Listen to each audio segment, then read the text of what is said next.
It's a good job we've been locking people up for Facebook and Twitter posts. I'm sure everybody feels much safer. An 11-year-old girl and 34-year-old woman have been stabbed in London's Leicester Square and have been taken to hospital. Police officers arrested a man who's been taken into custody. The condition of the two victims is currently unknown. Yes, today an 11-year-old girl was stabbed in broad daylight on one of the busiest streets in Britain. So was a 34-year-old woman. This comes off the back of the horrific Southport stabbings. In fact, yesterday, one of those little girls, Alice de Silva Agua, was laid to rest.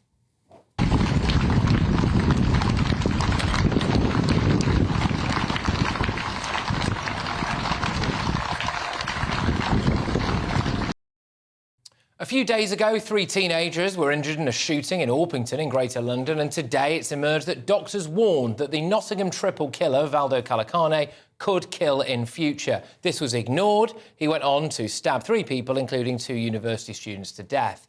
He wasn't sent to prison, actually. He got an indefinite hospital order. This is the stuff people care about. And yet today, Keir Starmer says that cabinet ministers are going to review social media's role in fueling the riots.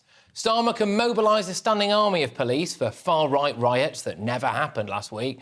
We can have special court hearings to fast-track people into the dock for social media posts. We can put them in prison for years for it, within a week of the offence. We can do all of those things for nasty social media posts.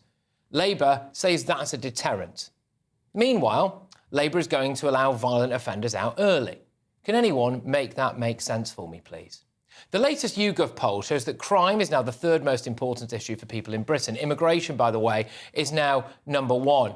May I politely suggest to our Prime Minister that this is what people really want him to deal with? We can see there the aftermath of that attack in the street today, where an 11-year-old girl was stabbed in Leicester Square. Keir Starmer can play the big man when it comes to Elon Musk, but he's not big enough to ramp up stop and search, is he? Has he got his priorities all wrong? Let's get the thoughts of my panel this evening. I am joined by the wonderful trio of Daily Express columnist Carol Malone, I've got journalist and broadcaster Benjamin Butterworth, and the former chairman of the Tory party, Jake Berry. Carol, I'll start with you. Yeah, has Keir Starmer got his priorities all wrong here, policing tweets and not the streets? Completely. You know, this is why we have, Yvette Cooper says we've got to respect the police. You know, we lost respect for these long before these riots, and I'm not talking about the guys who were facing up those riots last week. I mean, all respect to those guys, but I'm talking about the guys at the top here. You know, our police forces, it's visibly woke, it's politically biased, it's virtue signalling instead of tackling crime. You know, we're told that there's enough coppers to go on pride marches and to do the Macarena on the streets of whatever city it's happening in, but there's not enough cops to go and arrest people for knife crime. You know, why couldn't the cops have acted this swiftly to protect those young girls in Rotherham? Why couldn't they act swiftly on knife crime? But it appears to decent, ordinary people in this country that the cops are not interested in them anymore. They've taken a side, and it's not our side. And it's, I think people have,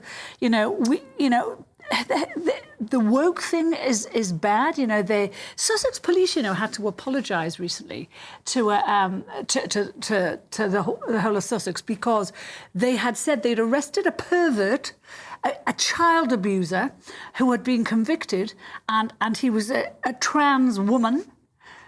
And the police said anyone who referred to him as a man, that was a hate crime. Now, so they don't care about the kids who've been abused, but just about this man's right as a trans woman. Now, that's why people lose faith in the police. OK, all right, look, I'm sure that whatever it was, Sussex Police would say that they care about both of those things. But, Benjamin, I'll ask you about this now. You know, look, I don't think people necessarily feel safer that someone has been sentenced to 20 months or 2 years or whatever for, well, we're admittedly at times, vile Facebook and Twitter posts. I'm not trying to deny that. But then they see, an 11-year-old girl stabbed in broad daylight in Leicester Square. They see what happened in Southport. They see machete attacks all the time. They see, all of this stuff going on, women sexually assaulted on an industrial scale across the country. Why are we unable to mobilise a standing army of police officers and fast-track courts for that? Well, I think it's a mistake to think that these two things aren't related. You know, the internet is becoming the central way in which some of these crimes, whether it's grooming or whether it's the riots, as two examples, are organised, in which people can be led and misled to go out and behave like this. And I think if you ignore the enormous amount of information that emerges on platforms like X in the example of recent riots, well, then you would have had much worse atrocities on the streets. But there's another point here which is totally valid, which is that I think the public's trust in police and the expectations that the police will carry out so-called low-level offences, so, you know, getting something nicked, maybe even someone breaking into your home. You have masses of police forces that haven't had a single prosecution for a street robbery in years. Now, I think you have a cultural problem in the police whereby they are more bothered about how they talk about among themselves than how the public sees them. And I know that I've definitely lost trust in police in recent years. Just before Jacobs, there's an interesting stat this week that said last year of all the charges that were put, only 5.6% of them resulted in charges. Right, so all the offences that were all the offences in the rest, only 5.6%. That means they're not doing. I just wondered, you know, what are we doing here? Where we're going? I mean, there were a couple of 12-year-olds that were brought up in this riot thing today, and you know, you got someone being charged or arrested for, you know, for one very, very dubious situation, I must say, with some woman in Cheshire there about some tweets.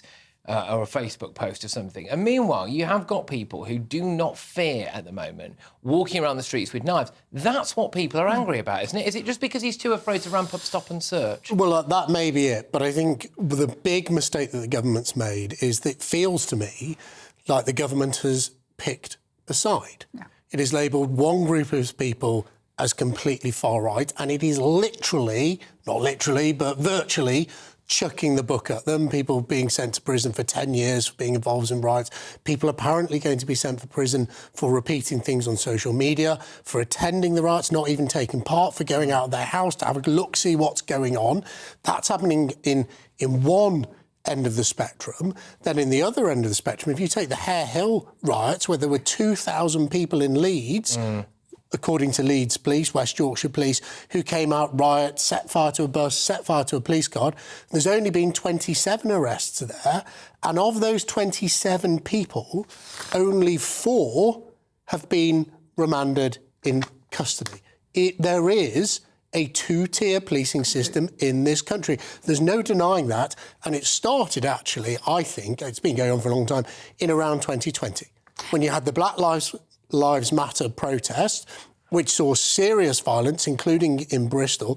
Let's not forget, they actually erected a statue to commemorate those protesters, only briefly, in Bristol, where the Edward Colston statue was up. Serious criminal damage for which they were never found guilty. At the same time, you had the anti-lockdown riots, where the batons came out and the police arrested people. At those Black Lives Matter protests, police officers were taking the knee in support for the protesters. That is two-tier policing. Let's talk about lockdown as well. Do you remember, if we're talking about why people have lost trust, we've got Ben cops, we've got criminal cops. You know, when Wayne Couzens happened and the vigil for Sarah Everard, his victim, who he raped and murdered, the cops used excessive force on that vigil because those supporters came out during lockdown. That is not the way you police. Well, at the same time, the BLM riots, they were in sympathy with them. Kneeling before them. Let's let Benjamin in. Go on. I was listening to a police officer who I know the other day who was answering this question of whether it's two-tier policing. And he pointed out that when the BLM protests happened and when protests of that nature happened, the overwhelming majority of people are peaceful, helpful, assist the police if there's any incidents, and those incidents are on the fringes. But when something happens like the riots in the last weeks, you have all of these men, white men, turning up with the sole But the difference is... Let me finish with the sole intention of hurting police, of damaging property. Sorry. It's not two-tier policing. That is a two-tier approach. That is a false... That is the riots in Birmingham. All the ones in Hare Hill in Leeds. The police ran away. In Leeds, the police ran away. But also, let me just pick you up on this. It is absolutely incorrect to say that the BLM riots, protests should not have been policed in that way, because people were committing an offence by going to them in the first place because it was during lockdown. Yes. On the other side of the coin, the anti-lockdown riots, the Sarah Everard vigil, batons were out, police were arresting people. It is a two-tier policing system in this country. It does appear as though that there are some certain priorities. And when you can see what we are able to do, apparently, you've got to combine that with, people being let out of prison now for 40% of their sentences. Because people like Jake and some let our justice crime. system crumble so that there were just 700 cells in the country when they left This is office. the policy. The Tories built 2 prisons since 2020 and are in the process of building a 3rd. So that's tosh. Let's see how many Labour build in the next 2 years. It's not tosh at all. There are 700 cells More criminals, on July 5th Who do you think available. the public would rather have in prison?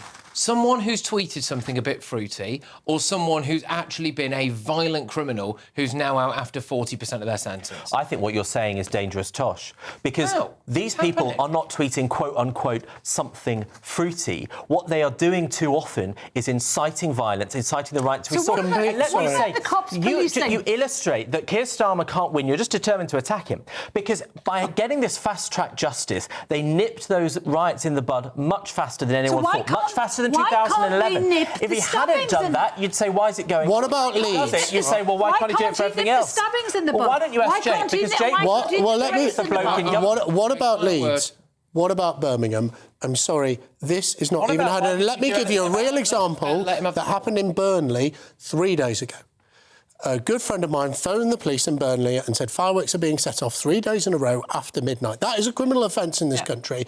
The Burnley police station told him we cannot intervene because they are being set off for an Asian wedding, and they refused to intervene. That was 3 nights ago in Burnley. It is happening up and down our country. People want the laws applied equally, whoever you are, wherever you're from, whatever your background. And I do agree, and I am not just saying this because I've said it numerous times on this show before. Some of the things that some people have been done for with the tweets and the Facebook posts were wrong. There was someone who put... they were bad. They should have gone to prison for it, in my view. Someone who tweeted an emoji of an ethnic minority and a gun or something. Now, I would expect someone to be prosecuted for that. Absolutely. But my concern is that we now have some people, just very ordinary, well-meaning people in this country, who go to tweet something and you think, am I going to get arrested for this? And then they turn the news on and they've seen an 11-year-old being stabbed in broad daylight in Leicester Square and they think, hang on a minute, am I the problem with my tweets? Or actually have we got a knife crime problem and what's being done about that? But it's a good start to the show. Thank you very much.